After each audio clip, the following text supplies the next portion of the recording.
rendered it combat ineffective for years to come.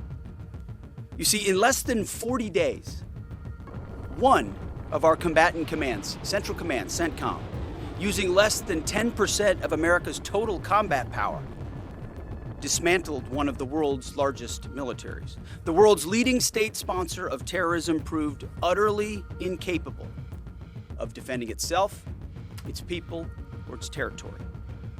We untied just a fraction of our strength, and Iran suffered a devastating. Transport ships and warships began moving out of their anchorages before sunrise, across multiple bases and ports stretching from the Pacific to the Indian Ocean. The order had been received. The 7th Fleet was deploying in full force to the Strait of Hormuz. At Naval Station Yokosuka in Japan, the USS Ronald Reagan was already preparing to depart. Ground crews on the flight deck began securing aircraft and checking tie-down chains. Maintenance teams moved quickly between FA-18 Super Hornets, running final inspections on engines, avionics, and weapon systems. Fuel trucks lined up along the deck edge. Ordnance teams began loading AGM-88 HARM missiles and AIM-120 AMRAAMs onto the fighters one by one.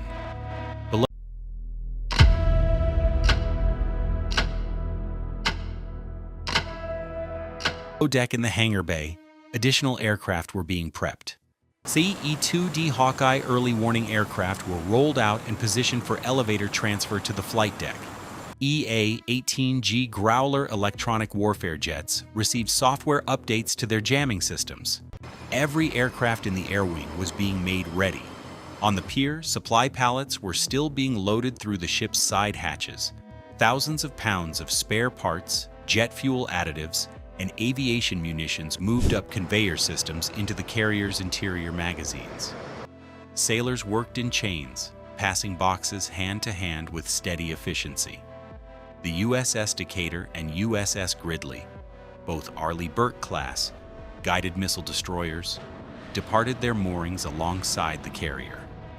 Their Aegis combat systems were powered on and actively scanning, and fire control radar antennas rotated on both ships as technicians below deck confirmed tracking data on their consoles. Both destroyers took up flanking positions and matched speed with the carrier as the strike group formed up and headed south. At a forward operating base in Bahrain, advanced elements of the fleet support team had already arrived. C-17 Globemaster transport aircraft had been landing through the night. Each aircraft pulled onto the taxiway and lowered its rear ramp. Forklifts moved in immediately. Pallets of communications equipment, spare parts, and logistics containers were offloaded and staged in rows along the ramp. Humvees and light tactical vehicles drove out of the C-17S and lined up in formation near the hangar complex. Sailors and naval technicians climbed out and began unpacking equipment cases. And satellite communication antennas were set up on flat ground near the operations building. Power generators were started. Data links were established connecting the forward base directly to the Fleet Command Network. MH-60R Seahawk helicopters assigned to the destroyer squadrons were transported by C-130 Hercules aircraft and reassembled at the forward base. Rotor blades were unfolded and bolted into position. Engine cowlings were opened for pre-flight inspections. Pilots walked around the aircraft checking hydraulic lines, rotor head components, and sensor pods beneath the nose. Further out in the Gulf of Oman, Virginia-class attack submarines were already submerged and moving toward their assigned patrol sectors. Their crews ran quiet ship protocols. Sonar operators monitored passive arrays for any contact. The submarines moved at depth, using ocean temperature layers to mask their acoustic signatures from any listening systems along the Iranian coast. P-8 Poseidon Maritime Patrol aircraft launched from Al Udeid Air Base in Qatar. Each aircraft carried advanced surface search radar, sonobuoys, and electro-optical targeting systems. As the aircraft climbed out over the Gulf, crew operators at workstations in the cabin began sweeping the water surface below. Every vessel within range was identified, tracked, and fed into the fleet's common tactical picture. The USS Ronald Reagan Strike Group entered the Arabian Sea and increased speed. On the flight deck, the first combat air patrol sorties of the operation launched in sequence. 2 FA-18 Super Hornets were guided onto the catapults. Steam pressure built in the launch systems. One after another, the aircraft were hurled off the bow and climbed away into the sky. Within minutes, they were on station, orbiting high above the strait. As the carrier moved closer to the entrance of the Hormuz Passage, cruisers took up air defense positions on the formation's flanks. Their Spy 1 radar systems were operating in full active mode. Air warfare coordinators tracked every aircraft within hundreds of miles. Standard missile launchers were loaded and ready on both ships. Littoral combat ships moved ahead of the main formation toward the shallower waters near the Iranian coast. Their crews monitored surface radar scopes for any fast attack boat activity. MH-60 helicopters launched from their flight decks and flew low over the water, scanning with dipping sonar and forward-looking infrared sensors for any sign of mine laying or suspicious vessel movement. Specialized mine countermeasure helicopters fitted with towed magnetic influence systems flew slow, methodical patterns across the shipping lanes. Operators aboard the helicopters watched sensor displays carefully as the influence equipment swept the seabed below.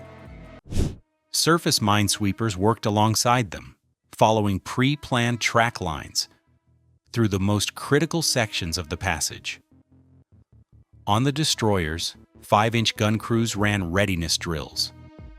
Gun mounts trained left and right on their servos. Ammunition handlers below deck staged rounds in the loading systems. Electronic warfare operators on both ships activated their jamming suites, flooding the Iranian coastal surveillance frequencies with interference. Armed patrol boats launched from the amphibious ships and spread out in a security screen around the main fleet. Each patrol boat crew kept watch for small craft attempting to approach the formation. Communications between the patrol boats and the Fleet Operations Center remained constant. Every sighting was reported, logged, and assessed. Marines aboard the amphibious assault ships were suited up and standing by. Assault support platoons had loaded their LAV-25 armored vehicles into the well decks. CH-53 Super Stallion heavy lift helicopters sat on the flight deck with rotors spread and engines on standby. MV-22 Osprey tiltrotor aircraft were positioned for rapid launch.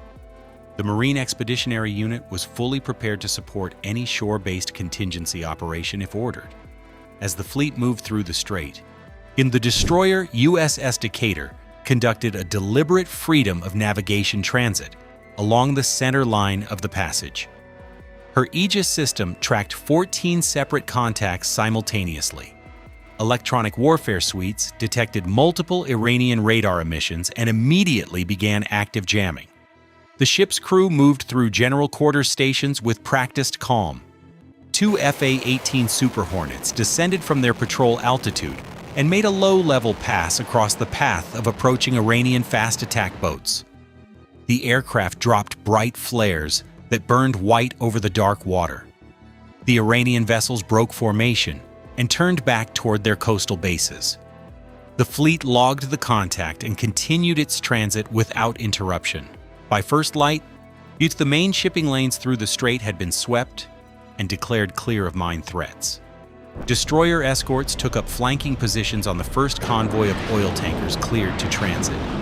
Each tanker was assigned a direct radio frequency to the escort commander.